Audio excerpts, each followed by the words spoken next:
Good afternoon and welcome to our virtual event, the Successor Ideology. I'm Reihan Salam, president of the Manhattan Institute, and I'll be moderating today's discussion with three of the most insightful observers of our evolving cultural and ideological landscape. We're joined by Coleman Hughes, a fellow at the Manhattan Institute and contributing editor at City Journal, Ross Douthat, an opinion columnist for the New York Times and author, most recently, of The Decadent Society, and Wesley Yang, a columnist for Tablet Magazine and the author of The Souls of Yellow Folk. Throughout the conversation, please feel free to submit your questions on whatever platform you're watching us from, and we will do our best to get to as many of them as we can.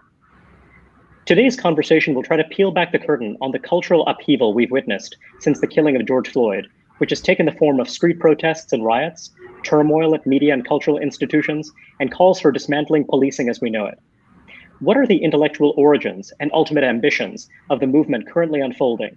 And what is its relationship to the liberalism of earlier eras? There's no better group to unpack all of this than today's panelists. It's great to be here with you today. Let's start off with Wesley. Wesley, you coined the term the successor ideology, which you've described as the melange of academic radicalism now seeking hegemony throughout American institutions. And this new vocabulary has proved quite contagious. There are many people who are using it, many people who are embracing it. Tell us about what motivated this particular nomenclature. Well, so, we have a sort of basic problem with defining sort of what is happening within American institutions, right? Everyone who is a participant in those settings knows that we're in the midst of a kind of bourgeois revolution, sort of bourgeois moral revolution, in which certain kind of foundational sort of liberal values concerning sort of free speech, due process, the presumption of innocence, and so forth have come to be seen increasingly as obstacles to the path of the attainment of a particular vision of justice that's being articulated and pursued by the activist classes whose ideas that were once sort of confined to obscure pockets of academia have increasingly become sort of mainstream through the media and through social media as a part of the sort of parlance of everyday life that affects those who are operating within those settings. And there's a number of different ways to refer to it. Often it's heavily sort of positively or negatively valenced.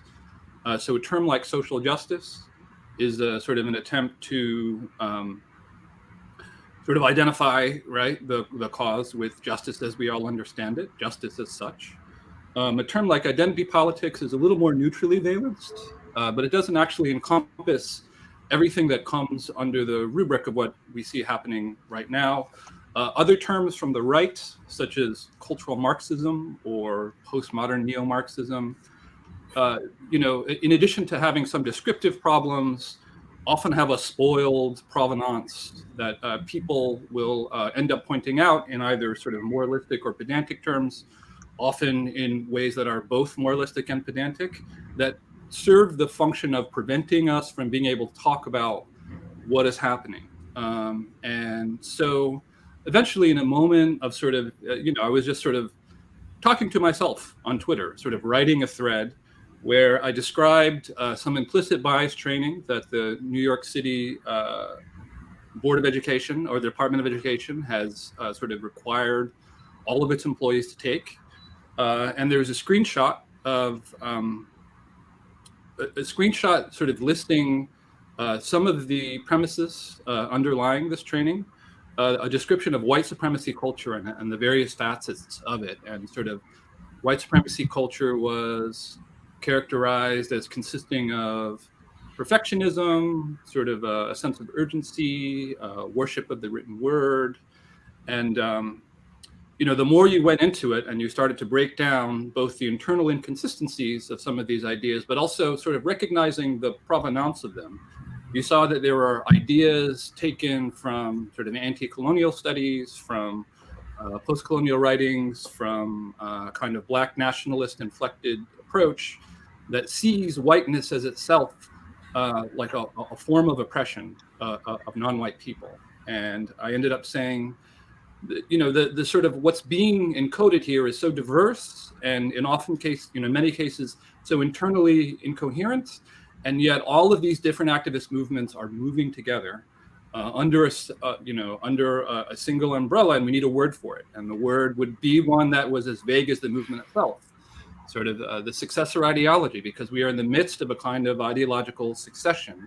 And the succession is one that sort of makes reference to and often sort of masquerades as being sort of consistent with the liberal principles of fairness and tolerance out of which it grows, but that in fact sort of take us in a position where we end up seeing it necessary to annul, or at any rate, at minimum, sort of like draw a boundary around the exercise of those principles.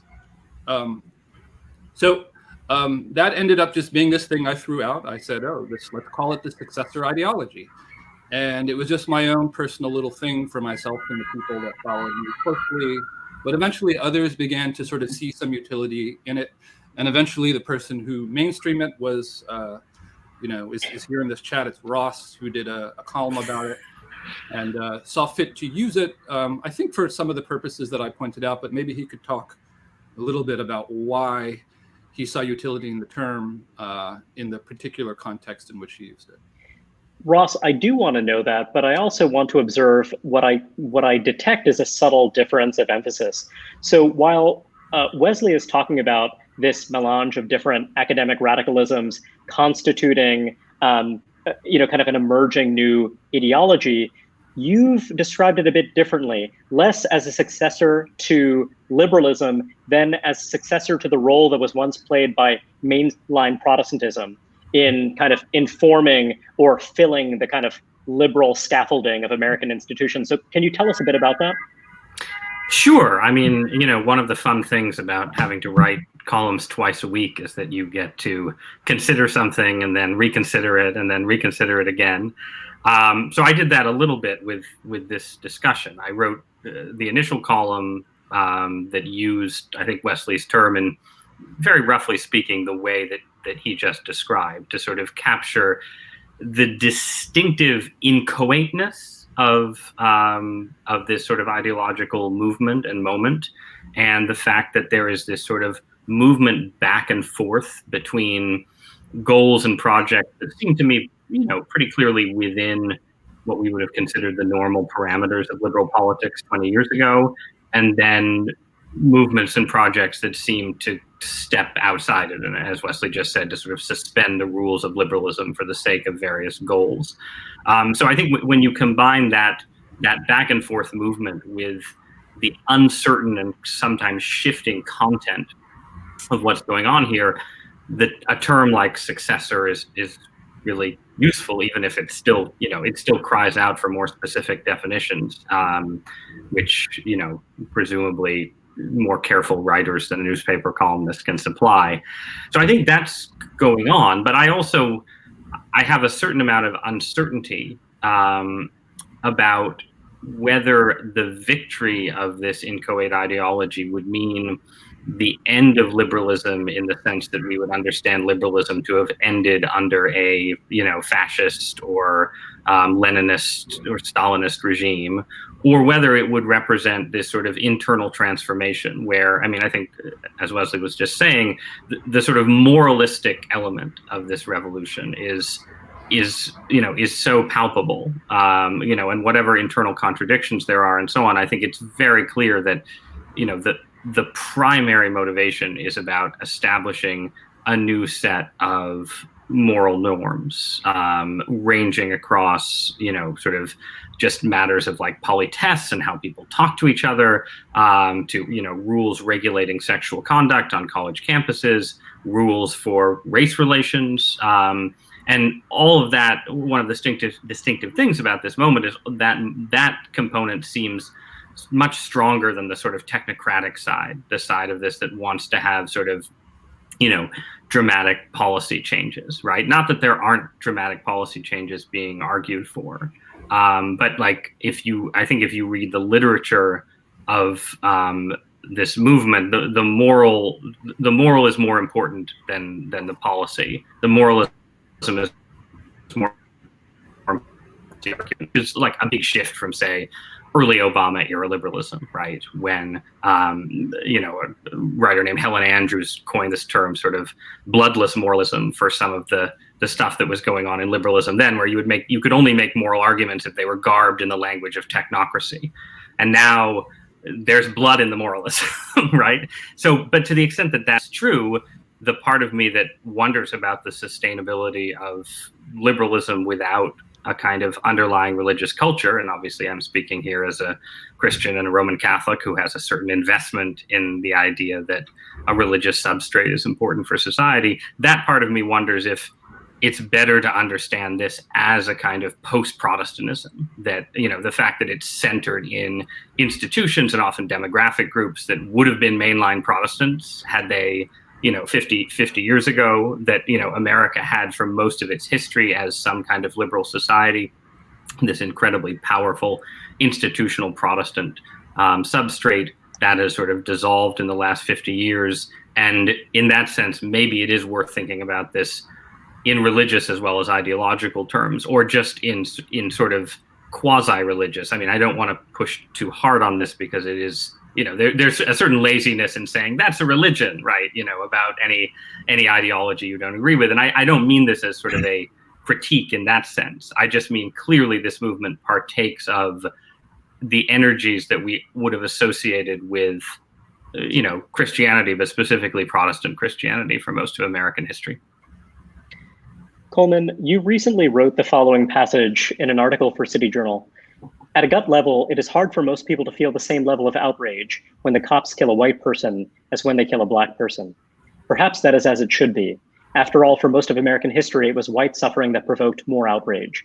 But I would submit that if this new anti-racist bias is justified, if we now have a moral obligation to care more about certain lives than others based on skin color or based on racial historical blood guilt, then everything that I thought I knew about basic morality and everything that the world's philosophical and religious traditions have been saying about common humanity, revenge, and forgiveness since antiquity should be thrown out the window. This race-conscious framework has proven enormously compelling to many people, particularly younger people, particularly people that we think of by any conventional standard as exceptionally well-educated. Yet what you're positing there is that this represents a really radical rupture. This represents an inversion of a kind of mainstream morality.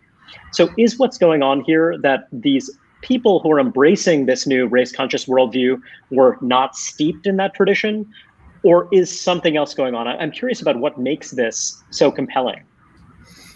Yeah, that's a great question. And given what Ross just said and what Wesley said, it occurs to me that the mainstream, that when I say everything I thought I knew, what I'm referring to there is, I guess, a synthesis of liberalism as I knew it growing up and the kind of Martin Luther King style Christianity, which obviously went hand in hand during the civil rights movement, and which to a large degree, for whatever their differences were, really converged around the value of your race does not matter. Your race is not an important feature of who you are. If you find yourself caring more about X rather than Y because of the race of the people involved, that's precisely the kind of thing we have to step away from. So that synthesis of, I suppose you could call it Christian morality, although, you know, I'm not religious and wasn't raised as such. And liberalism, the kind of thing that Martin Luther King spoke to and sort of could, persuade liberals on political grounds and Christians on religious grounds. That kind of synthesis is what's being rejected now, in favor of the idea that race is very important, but in a very different way than it was important to the white supremacists of yesterday. It's important if you're Black to understand that you stand, you stand side to side with slaves in some sense, even if your victimhood is of a lesser degree, it's really on the same continuum. And even if it's just something as, which for many of the people involved, we're talking about people sort of at the upper crust of society. It's for the most part not people who are actually potentially getting racially profiled by the cops. It's much more likely to be people like me who went to Columbia and, experience 2 microaggressions. But that is thought to be on a continuum with slavery that puts you in solidarity with, every victim of white racism going back to 1619. And if you're white, it's reversed. You inherit all of that guilt. And so this is, to me, this is exactly the kind of thing that has destroyed human societies in the past, multi-ethnic societies in the past, most of which have, failed spectacularly to encourage harmonious relations between different groups of people. And I think we need a picture of American race relations what I'm saying is basically that we got it right with, what you might call the liberal Christian MLK synthesis. That, innovation is always a great thing in technology, but it's not always a great thing in values. It often is, but sometimes you sort of hit the nail on the head, and, people always want some new way of making the color of my skin or my tribe incredibly important. But I think we sort of hit the nail on the head with that, and we're losing that. One thing that Wesley has raised that came to mind with what you just said a moment ago, Coleman, is this idea of the law of conservation of psychic pain. Wesley, one thing that you've conveyed is that when you're talking about people in elite institutions, the microaggressions it really seems they are experienced as something deeply painful, hurtful, and that endures. And that's something that can seem a little surprising to some of us who don't inhabit this perspective. But I'm curious to hear your thoughts on this. Just how is it that it's the people who are most upwardly mobile that Coleman was talking about a moment ago are the ones who are most susceptible to this kind of injury to their sense of self, to their status? And how does this kind of contribute to the changing cultural context? Well, in the 1990s, a Black author named Ellis Coase wrote a book called The Rage of the Privileged Class, of a Privileged Class, that was about precisely this. And of course, polling today now demonstrates that sort of Black college graduates are more likely to say that they have been victims of racism than non-Black college graduates.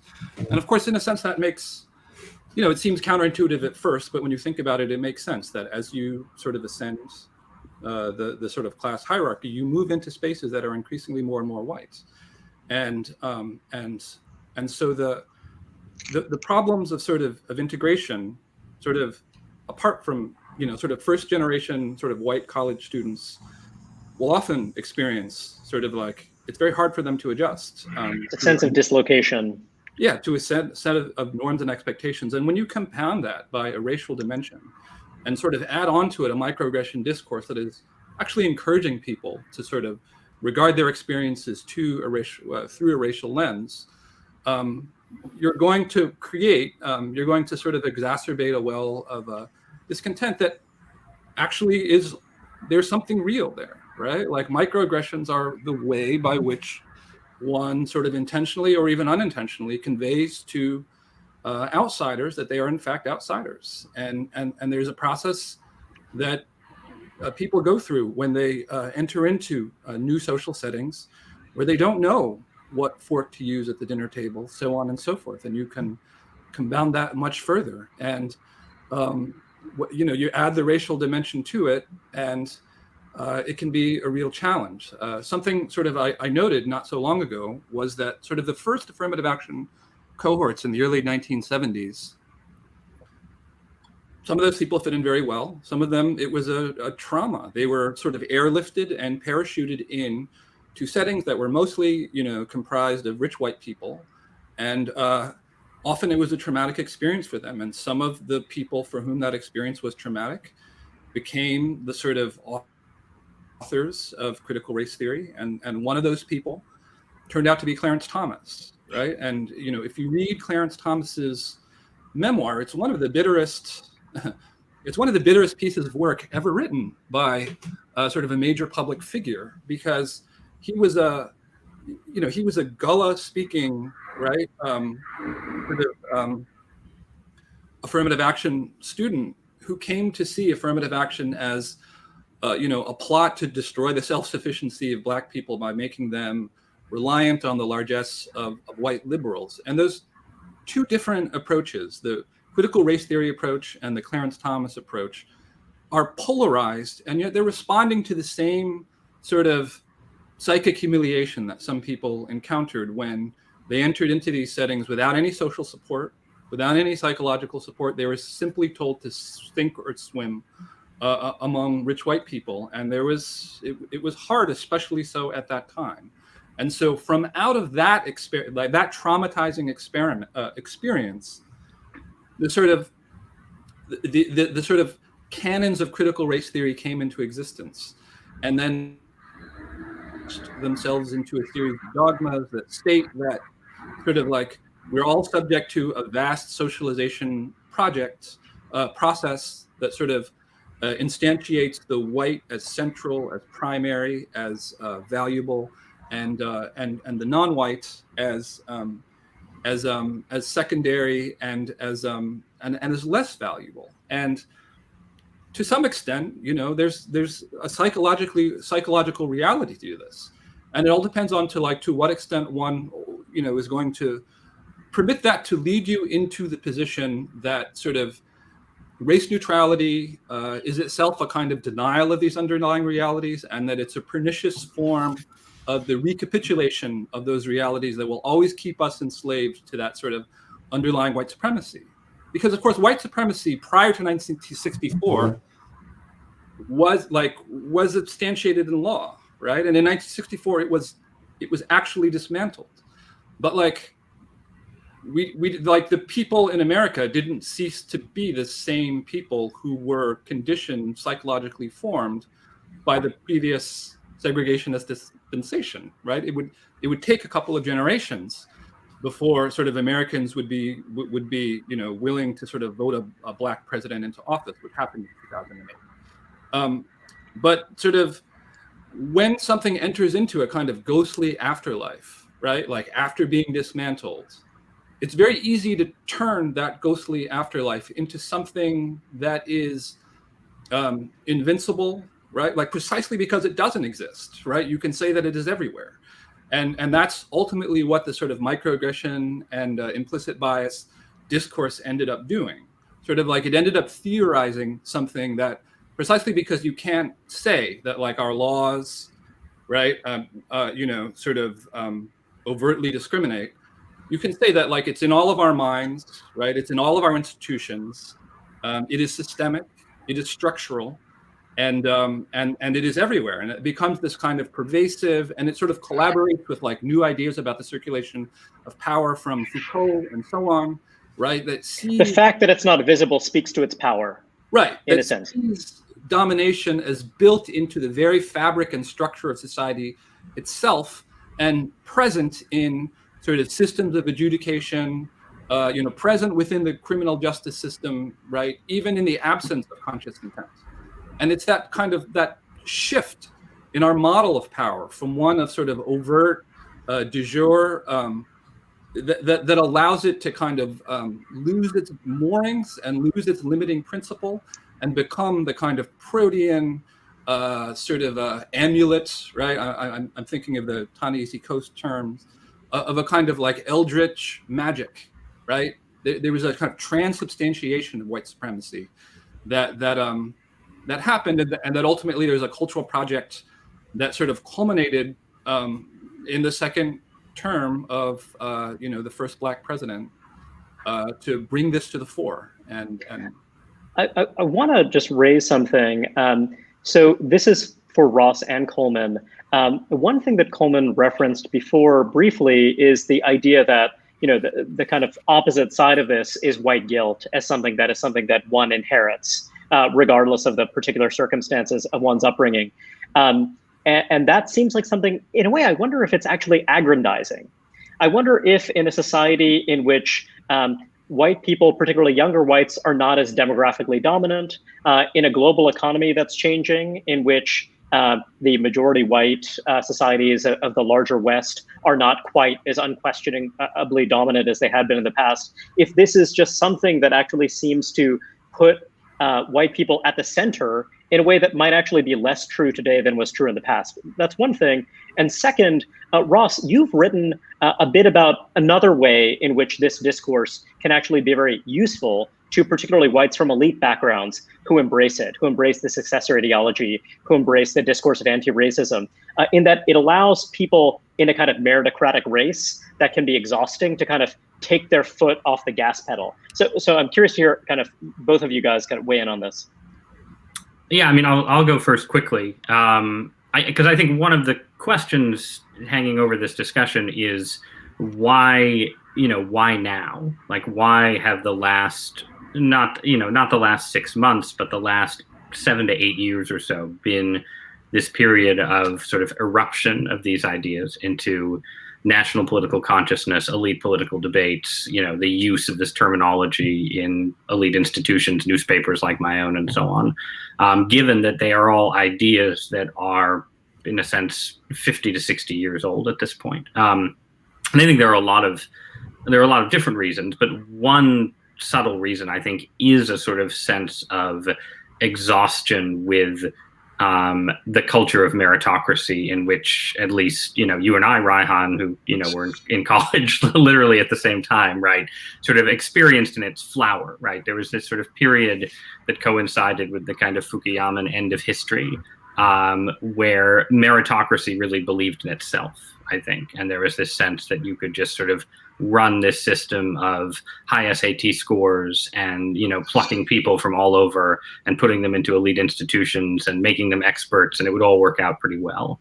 And, that ran into trouble in part because, the meritocratic elites made a lot of governing mistakes, but it also ran into trouble, I think, because it just created this kind of exhausting treadmill effect for the mostly white upper middle and sort of mass upper class, this kind of insane competition that kept expanding more and more as colleges recruited more and more overseas. It was sort of the upper middle class's version of outsourcing in the China shock in certain ways, that you had this sort of ever expanding field of competition for a fixed set of spots that was maybe most acute at institutions, academic and media institutions, that were either not growing or actually contracting. And I think, again, I don't think this is like the number one cause, but I think there is an appeal of a sort of a critique of meritocracy to people who have succeeded in meritocracy but don't like it, right? I do think that enters in. And then the other thing is, I'm not, to your first point, I'm not totally convinced that this sort of, some people will make the argument, well, this, these narratives, they just put white people at the center, and so it's its own version of white supremacy all over again or something. I don't think that's exactly right, because I think there's just you don't think it assigns them this enormous psychic power over everyone who is not white? I don't think it's experienced as the assignment of power, and I could be wrong, but I think if it were, it would manifest differently. I think it is experienced as the assignment of guilt. And so to the extent that it's psychologically appealing, it should be understood in terms of psychology and religion more than in terms of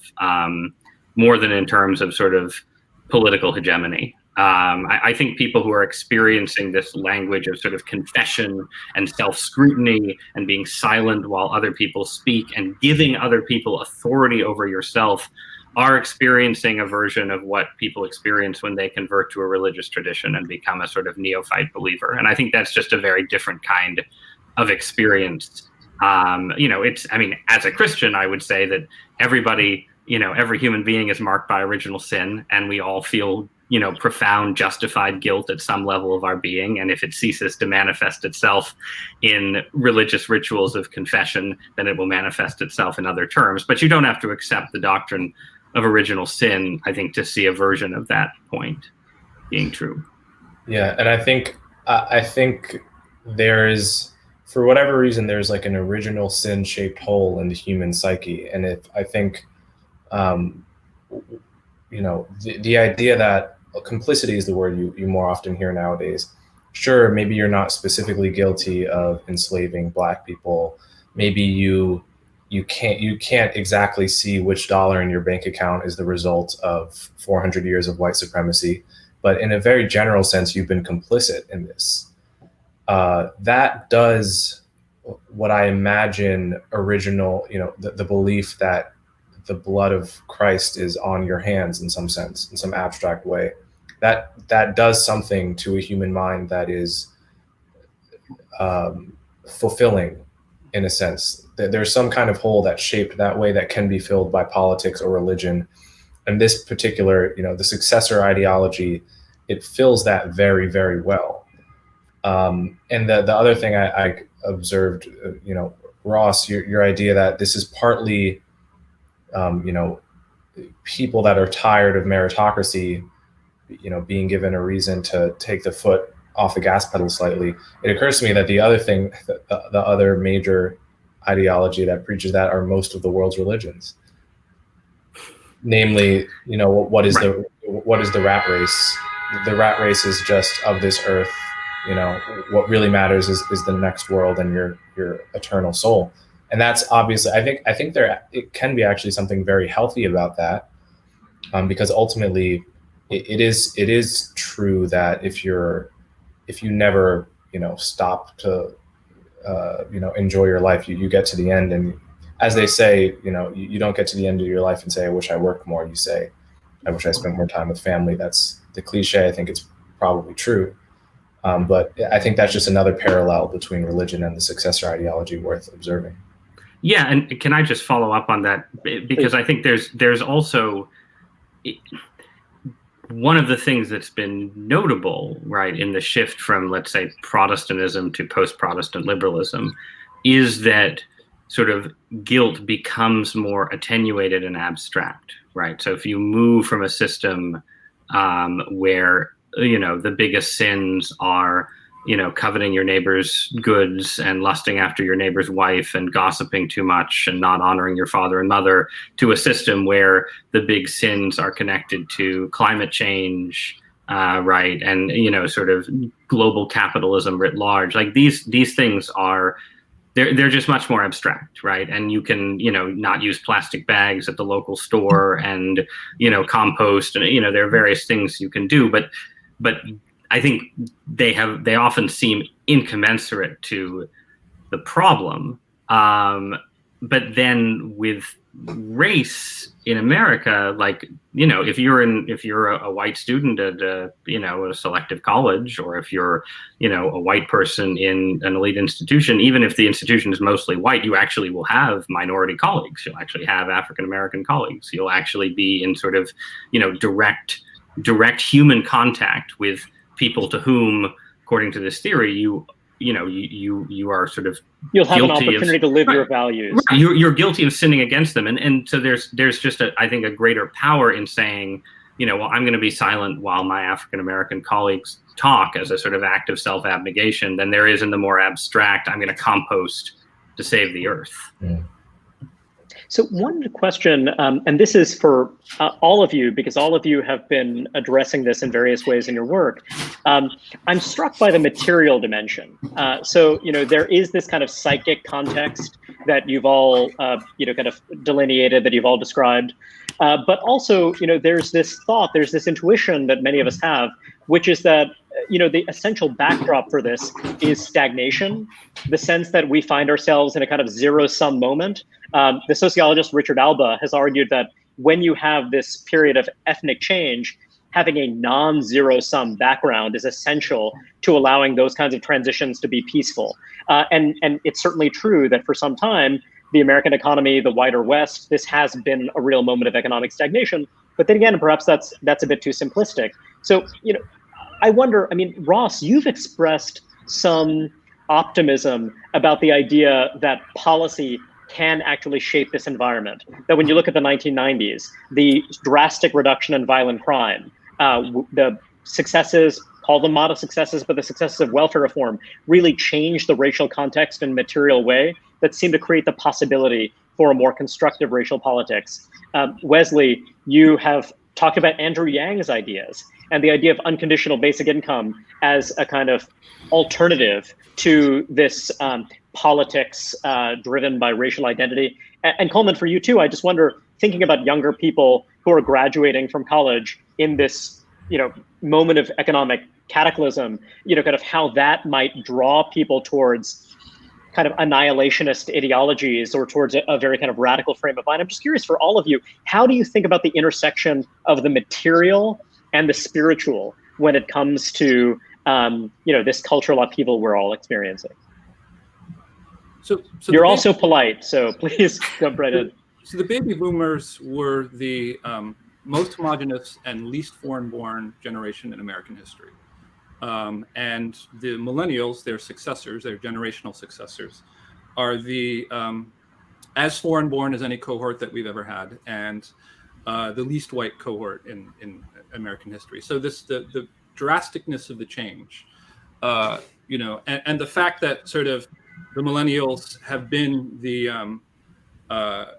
were battered, sort of graduated into the financial crisis, the sort of ultimate failure of meritocratic liberalism and the global capitalist system, into a world where sort of the liberal institutions, like the New York Times and so on, were sort of buffeted by technological change that made sort of conditions of scarcity and austerity imposed upon them.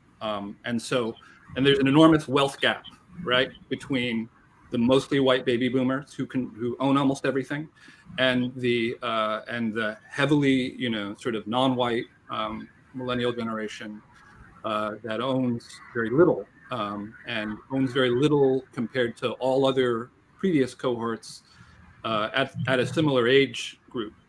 So we have this kind of generational succession and this generational tension that also takes on sort of the coloration of the fact that if you are a person of color sort of resenting your boss, it's probably an old white man, right? Simply because of the demographics that are in favor. And I think that's like a big part of it. And if you discover that there is a mechanism by which you can get rid of them, because the baby boomers have been very tenacious on their holds on those positions, people will make use of whatever expedient is out there, and race is one of those instruments that has shown itself to be efficacious in this direction. The thing about race and about structural and systemic sort of accounts of it is that the former is results in a kind of depersonalized reading of racism, right? And so along with that kind of depersonalization, and I think Ibram X. Kendi sort of says this explicitly, sort of the kind of anathematization of the individual who is said to be guilty of it, since it is true of all white people that there are white supremacists, like under this construction of racism, there ought to be a sort of, but we're at this, there ought to be a kind of like a shrinking of the penalties and the terrors associated with it. And sort of the sort of, the exponents of white fragility and that kind of training are always saying this, like, we're all racist, you are racist, you are the beneficiary of the system of white supremacy, and you have to own up to that fact, right? And when you own up to that fact, we're not going to then treat you as a villain because this is true of everyone, right? But obviously we're in an incomplete moment where, right, like racism remains the sort of cardinal charge that will anathematize you and make you a pariah in society, even as we're also saying that like this encompasses all of society and leaves no one untouched. Both of these discourses are concurrent, and they're operating concurrently in relation to one another. Yet they're contradictory in a sense. They're right. I think this is behind both of them has not diminished. Right. I know, and I think that's an example of, again, the term successor is useful in part precisely because there are these tensions that, you know, if you're just conducting a straightforward ideological accounting of, you know, left-wing thought at this moment, those tensions become apparent very quickly. Like an analysis of structural racism is very different from, you know, analysis of structural racism ultimately leads to the conclusion that you have racism without racists, right? That it's like, you know, that the, you know, the inherited wealth gap exists and has, you know, racially biased effects, you know, no matter what people do or believe in their hearts. But on the other hand, the discourse around microaggressions is all about, you know, it's all about very personal action. And you can square the circle. You can say, well, the system creates the microaggressions that people are unaware of and so on. But there really are sort of, I think, tensions there. It is interesting how the structural racism discourse smuggles in quite radical ideas. So if the transmission of wealth from one generation to the next is intrinsically racist, to those for whom the idea of racism has moral power, then the formula is some kind of radical redistribution or kind of breakdown of, kind of something that's, very established practice. But then if it's just pervasive and everywhere, one could just say, well, this is banal. The term loses its power. It is odd the way that those two things coexist. Well, and also it raises what I think is one of the big questions hanging over this moment, right? Which is just how radical does this actually get, right? In the sense that, you could imagine a world where, based on Kendian premises, if you will, the American left and eventually the American Democratic Party became committed to much more radical forms of redistribution of wealth than it's become committed to. And I think that would follow pretty naturally from some premises. At the same time, I think that's kind of unlikely to happen. And I think this ends up being much more about sort of power and politesse within elite institutions. And, even as the Democratic Party continues to fight to, roll back the SALT caps, right, to, maintain. I mean, is the Democratic Party going to come out against, for like 100% of state taxes? I don't think that's going to happen. Coleman, I do want to hear your thoughts, Coleman, and one just kind of quick prompt. Do you believe that if we still had unemployment, at 3.5%, and if we had robust economic growth, and if young people felt as though they had the opportunity to accumulate wealth, climb the ladder, do you think that our politics would still be quite as rancorous when it comes to these questions of race and identity? Yes, I do think it would be just as crazy because, to me, first there's the point that Wesley made at the beginning, which is that wealthier Black people, college-educated Black people are much more likely to say they're victims of racism than less educated. And that, as you said, it could be a function of just being around more white people. But I would also wager that it's partly the result of being educated into these ideas. Like there, a lot of this stuff you kind of have to go to college to get. And I don't mean to understand because it's so complicated. I just mean you're not going to receive this. Like, when I go to my family reunion, which is like just, middle class Black people from Ohio, some college educated, some not. There's not a hint of woke. There's a lot of center left politics, but not a single hint of the vocabulary of the successor ideology could be found, and it would be alarming if it were there. Meanwhile, I'm at Columbia, and I can't find anything but it. I can't even find a person using the language of Christianity. It's just intersectionality all the way down in the culture. So that's this is why they're moving into K-12 education, like for this purpose of conveying it more broadly. Right. But yeah, I think there are some people who want to believe that this is just a downstream consequence of economics, and that would suggest like we get the economics figured out, that the tide on this will slow down. I would bet all my money against that. So I did an interview of Coleman for a piece that I wrote that eventually didn't see the light of day. It will eventually see the light of day on my Patreon, Correspondence Society. But when I spoke to Coleman, he talked about a sort of social justice camp that he attended, and I think it's I'd love to hear him sort of explain that here. Yeah, this is the first I'm hearing of this, and this is very exciting. So he gave please tell us about it. His high school class about internalized racism and so on. So just it really is like a reverse Ibram Kendi experience. But basically what happened is in 2012, I was a sophomore in high school, sophomore, junior, and it was a elite prep school in New Jersey, and they sent a few kids to this event called the People of Color Conference. that took place once a year and gathered a few thousand high school kids from all across the country for a few days.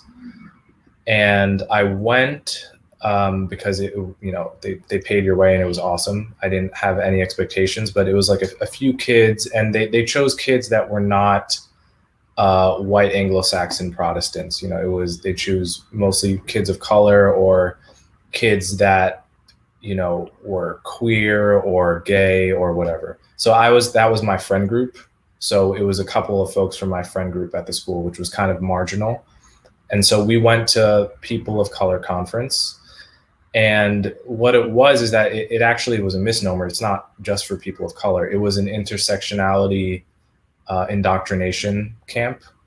I had no particular problem with it at the time, but what they did is all these kids went around. I actually remember, it's important to realize, to state this. On the first night, there was the person leading the conference was this extremely charismatic gay Black man.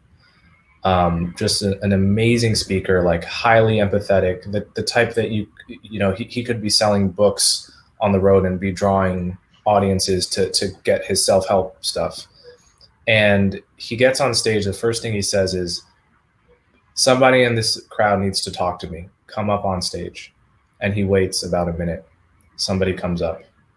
And then that person begins crying right off the bat. This is the introduction to the conference. And they talk about how they haven't come out of the closet to their parents. And it's like this incredibly moving and spiritual experience. And then that set the tone for the whole weekend. You have all of these kids coming out of the closet, kids from Kentucky and Tennessee whose parents are highly homophobic. And then, for everything from that to just, kids who had a bad experience at school experienced a microaggression, and we're just all bonding over having experienced this kind of stuff. And meanwhile, we're learning workshops about internalized oppression, and we're just learning sort of the bullet points of critical race theory and intersectionality. And then I brought this back to my school. I was a mix of very touched by what was happening and a little bit perplexed and like wanting to ask more questions about the ideas, because I was suppressing some skepticism because everything was so unanimously believed.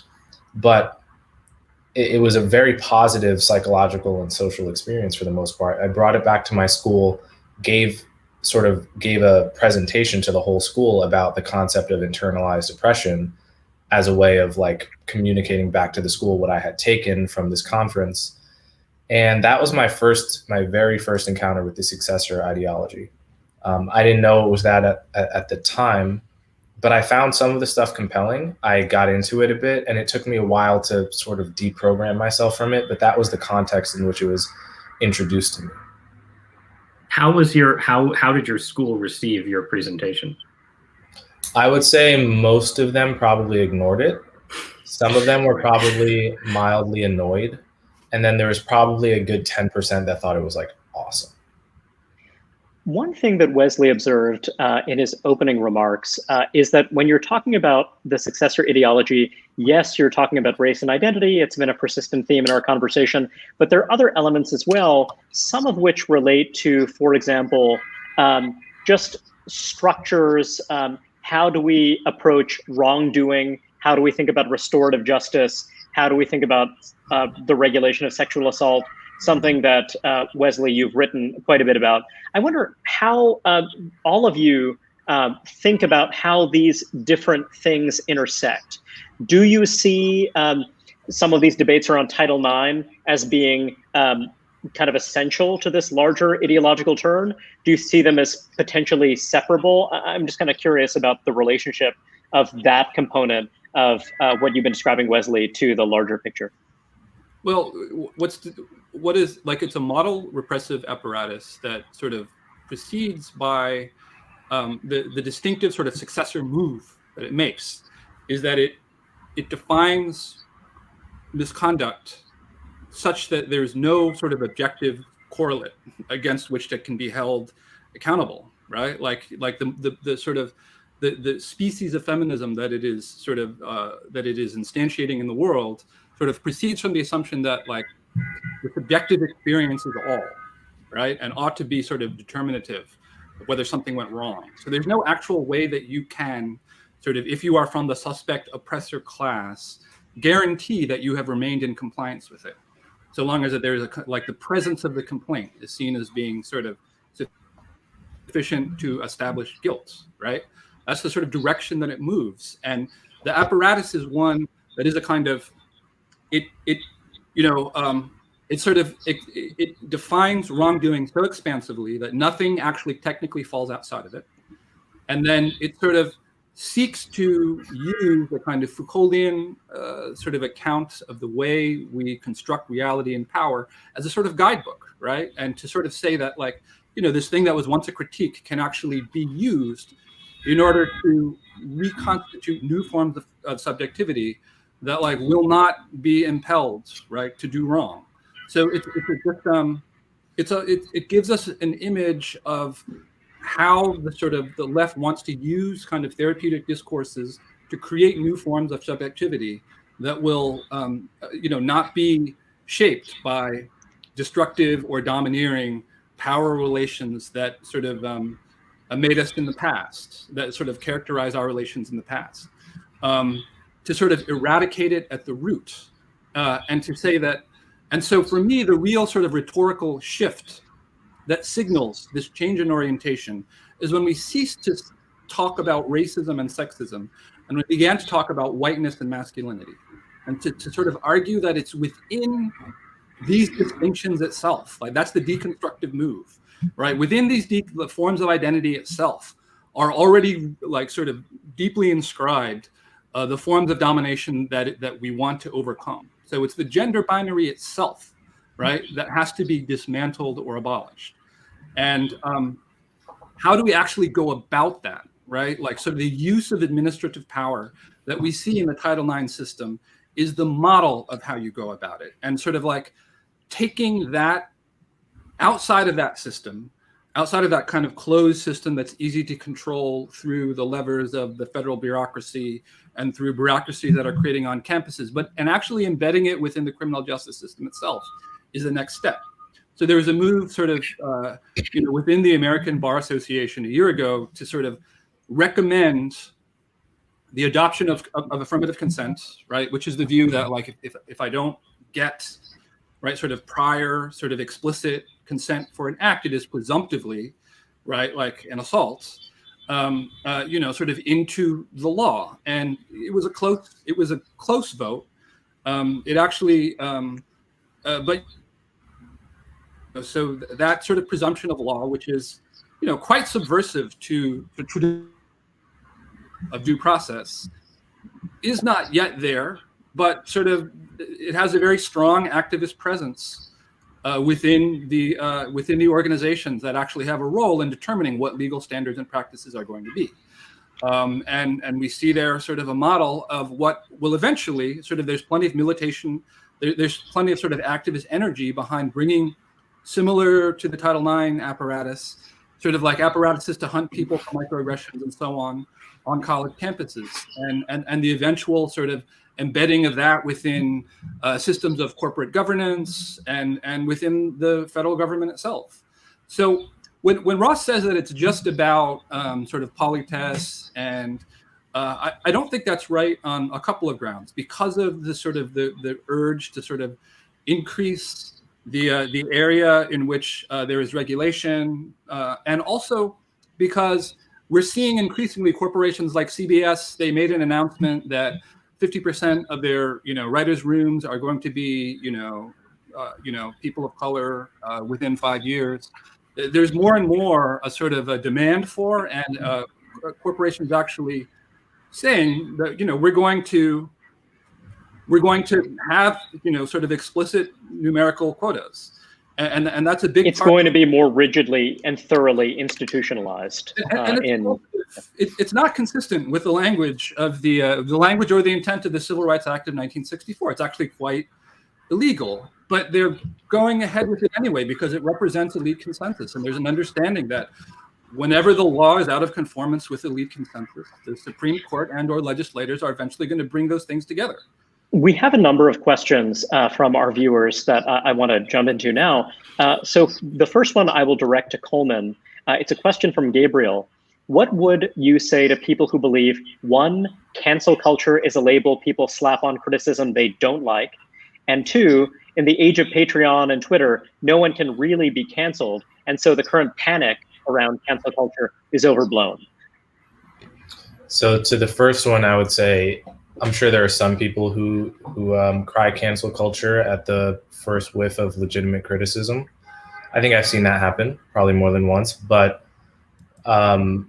cancel culture, it's just the assumption that you shouldn't expect to keep your job if you say anything that doesn't agree with the, 20 or 30 propositions that you're supposed to believe about identity issues.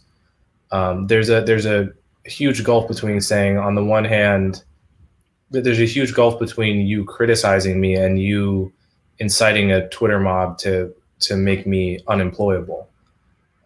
So it's that second thing that people are concerned about, because it's happened so often in the past few years, and it doesn't even have to happen that many times for it to influence the entire culture. Like lynching, it's not about how many people you do, it's about how publicly you do it. And then the second question was, in the age of Patreon, no one can really be canceled. I suppose what you must mean by that is that if you get fired, you can just get on Patreon and expect people to sort of help you out who care about what you got canceled for. I suppose there are people who have done that. There are people like Brett Weinstein who've had whole, second careers out of, telling people, initially just telling people why he was canceled, and then sort of, unpacking the problems that led to his cancellation in the first place. My expectation would be that a lot of people aren't really, you shouldn't have to become a Brett Weinstein, which is to say a public intellectual, if you got fired from your job, like Jonathan Freeland for saying the N-word in a completely anti-racist context. Like, the expectation should be, Jonathan Freeland, he could have just gone the Brett Weinstein route, so therefore cancel culture is not real. Most people aren't in a psychological or personal or social position to do that, and shouldn't have to. Ross, a question from Tim. How does the very public ascendancy of the successor ideology impact conservative politics? Does it mean the suburbs are lost to Republicans for the foreseeable future? I mean, it's, the boring cop-out answer is that it's too soon to tell. I think one name that we haven't dropped in this discussion is the name Donald Trump, right? And I think it's very clear that Trump's initial election was a partial, it was reflected many, many things, but, the whole idea of Trump as someone who wasn't politically incorrect. It was sort of an inchoate response to an inchoate phenomenon, right? That there were people who liked Trump or voted for Trump because they had this sense that there was a sort of emergent ideological move afoot in American culture that they didn't like, and they were going to vote for, the un-PC guy as to sort of, as a reaction against that. But then I think it's very clear that Trump's presidency and his very persona as someone who began his recent political career as a birther and someone whose approach to racial issues, to put it mildly, is inflammatory and ineffective. I think there's no question that he's then been an accelerant for the sort of leftward move in elite American institutions, and for the alienation of a lot of sort of middle of the road, not terribly ideological Americans, especially maybe suburban white Americans, maybe especially suburban white female Americans, from anything like conservatism, which has meant that there's a lot more space for a more left-wing ideology to run in American life than there would be if we had a different Republican Party and a different political leader for that party. Or at least, this is part of my ongoing argument with other conservatives about why people who fear the successor ideology the most actually have the strongest reasons to hope that Trump isn't reelected. But without going down that rabbit hole, I would just say that that warps all of these discussions. The fact that Trump is president, the fact that everything in American life is polarized into for Trump or against Trump. And, I think it's possible to imagine a future where you have a kind of replay of what happened in America in the 60s and 70s, right? Where you have a big left-wing swing that goes particularly far in elite institutions. And then this leads to some sort of obvious policy disasters in various ways, and alienates a lot of those suburban voters, and you get a swing back in politics that ultimately has effects in culture too. There are reasons why it couldn't happen the same way, but I don't think it's out of the realm of possibility.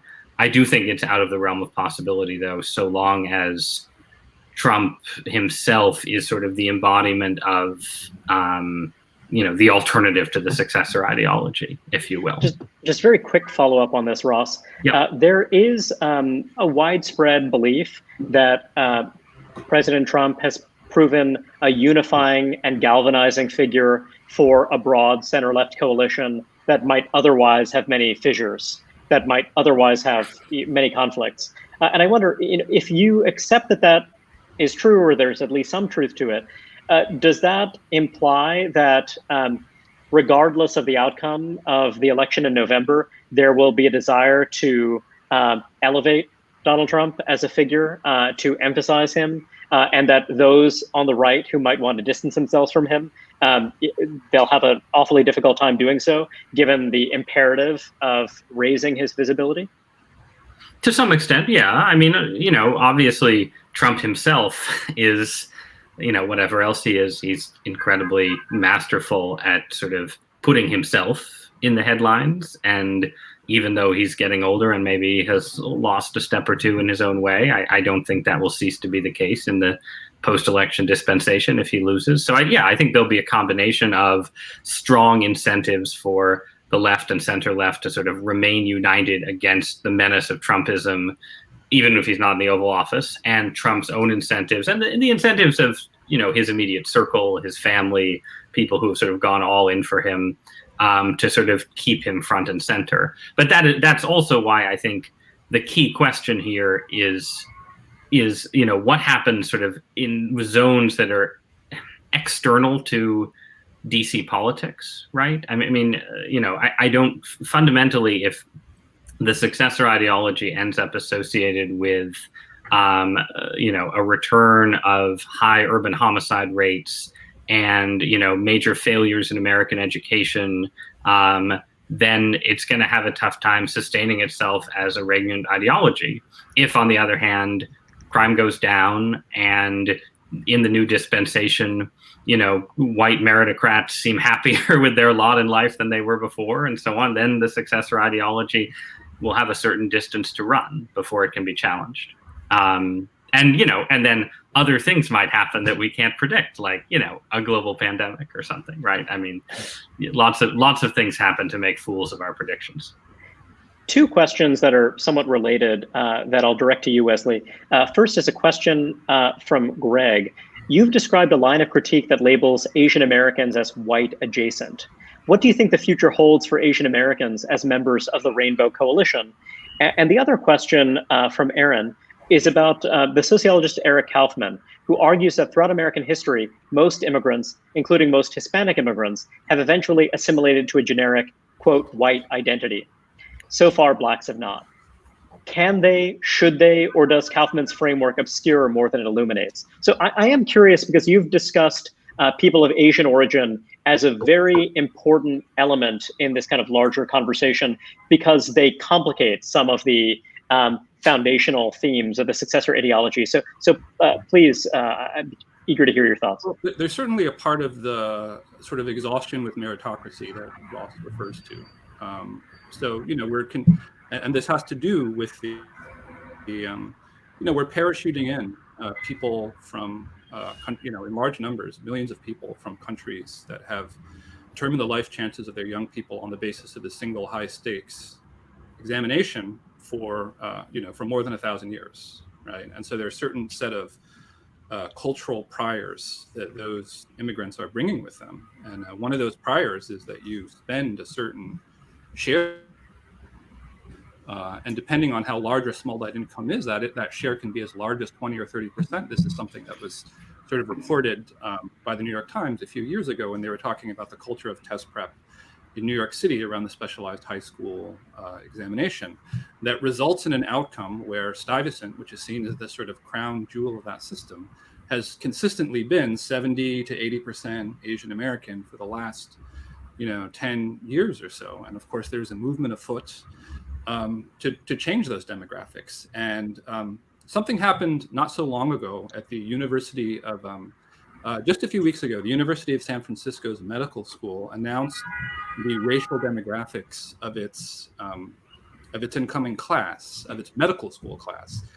And 1 year reduction in the Asian American population from 60% to something around 24%, right? And so we're talking about a reduction as a percentage of the class by more than half.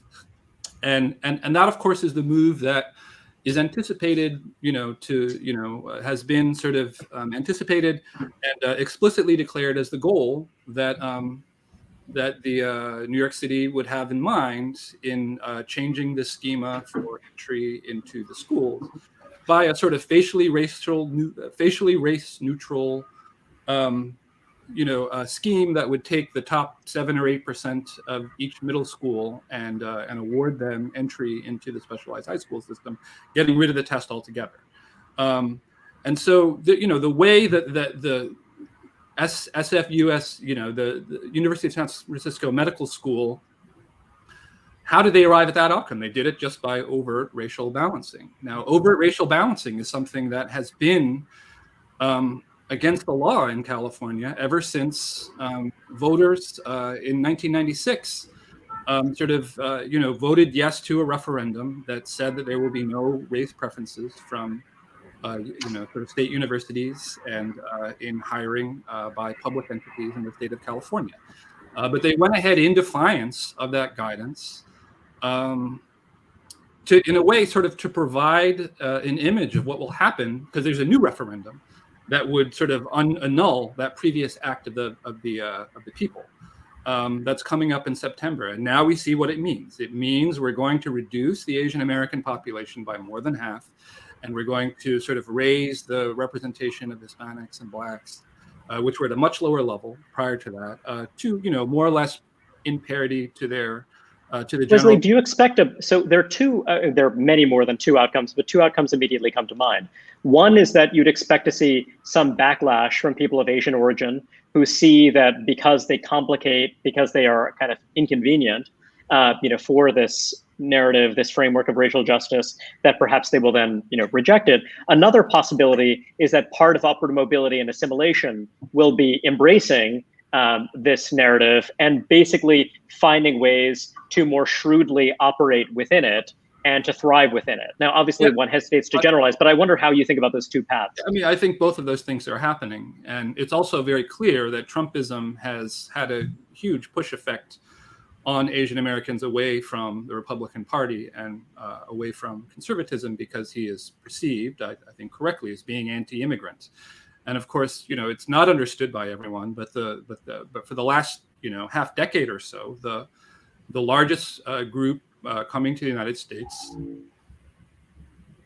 it's people from Asia, and so people from Asia are this kind of, they are this reagent that that sort of is increasing, sort of creating sort of unpleasant conditions of competition in the upper middle class. For sort of elite credentialing on the one hand, and having effects as a result that result in move away from the SAT, which seems to be a general move.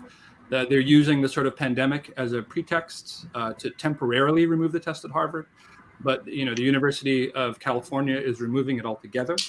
So there's exhaustion with the culture of meritocracy, and there's a move to dismantle it that happens to coincide with the fact that there is a Asian white test gap that has only been growing. And so, there have been studies that were done in the past that showed that sort of white people were very supportive of testing as a sort of as a measure, as a transparent measure of ability. that had integrity, so long as the gap between whites and non-white minorities was seen as salient. But once it was brought to their attention that there was a gap between Asian Americans and whites, their support for the integrity and transparency of testing diminished, as one would expect. And so I think a lot of the policy that we're seeing now follows from the results that we saw manifest in that experiment writ large in the country as a whole. But to your question, I think that we're going to see some of both, right? It's mostly newer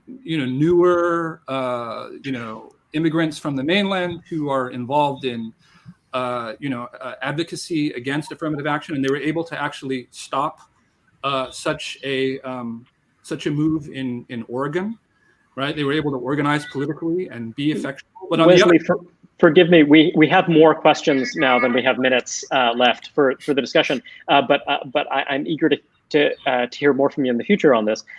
Coleman, I'm going to combine two questions that will seem very unrelated, but I know that you're going to weave them together beautifully in your answer. So the first is a question: what advice does Coleman have for someone currently on a liberal college campus who dissents from the consensus we've been discussing? And second, a question from Grayson: if the Cold War II framing between the US and China takes hold, will that set a limiting condition on the successor ideology? Great power conflict demands and facilitates a broad national identity. So I'm curious to hear you on both. So the second one first, I have to imagine that will be bad for the successor ideology, both because it will, to some extent, vindicate Trump's, you can call it instinctive antipathy towards China. It will, and the rise of any, global threat makes America seem relatively benign, and it's a foundational, theme of the successor ideology is that America is the worst. So there's that, and to some extent, I think the threat of jihadism in the 2000s may have been one of the things that held people together on, identity-based issues at home. Just the idea that there was a kind of a threat abroad. On the first question, what advice do I have for someone who was in the position I was in until I graduated very recently? I would highly recommend trying to find professors and classes that you find interesting and that you feel, do lots of research on your professor before you take a class. Is this a professor that is going to welcome all viewpoints, or is it a professor that is going to, terrify you if you have, if you're skeptical of the Foucault that you're reading? Try to reach out to people who are like-minded on campus, find a community, and if not, start one. And understand that college is only 4 years. You have the rest of your life. I have very unfairly, because we literally just the seconds are ticking down, I do have one question for the three of you, and I hope for a brief answer if you can. I'm curious about whether you think this successor ideology that is still emerging, whether you think it will be in a more dominant position 10 years hence than it's in now. Will it be more fully articulated in our elite institutions? Will it have more thoroughly penetrated K-12 education? Do you believe that the successor ideology will, at least for the next decade, continue to gain strength? Ross, I'll let you kick it off. Gut instinct is that 10 years is about when I would guess that its influence would crest, and that it's sort of potent enough to dominate the next decade and beset by enough internal contradictions to sort of dissolve or run into real trouble thereafter. But that's a total gut level response. Wesley? I think I agree with that. And the question is how much harm to institutions happen in the meantime, such that it will have summoned up, a Balrog from the deep much more dangerous and threatening than itself. I think there's a decent chance that will happen, but it is not assured, and we have a say in the outcome. So, Coleman. Yeah, I think if Trump wins again, then I think it will definitely have at least 10 years of being on the upswing. If not, my instinct is close to Ross that it has maybe 10 years, and then it will dissipate. It will cease to be so exciting to, kids born, kids who are coming of age 10, 15 years from now. Thank you very much to all of you. We're at the end of our time for today. Coleman, Ross, Wesley, this has been such a pleasure and such an honor. Thank you all for sharing your very original and perceptive perspectives with us today. And thanks to all of you for watching. We greatly appreciated your thoughtful questions. If you would like to hear about more conversations like today's, I'd encourage you to subscribe to the Manhattan Institute's newsletters. And if you're interested in supporting our work, consider making a donation. There are links for subscribing and donating in the comment section on your screen. I also strongly encourage you to seek out, to find Coleman's work, Ross's work, and Wesley's. You can find them through a variety of channels, and you will be richly rewarded for doing so. Thank you, everyone. This was great. Goodbye.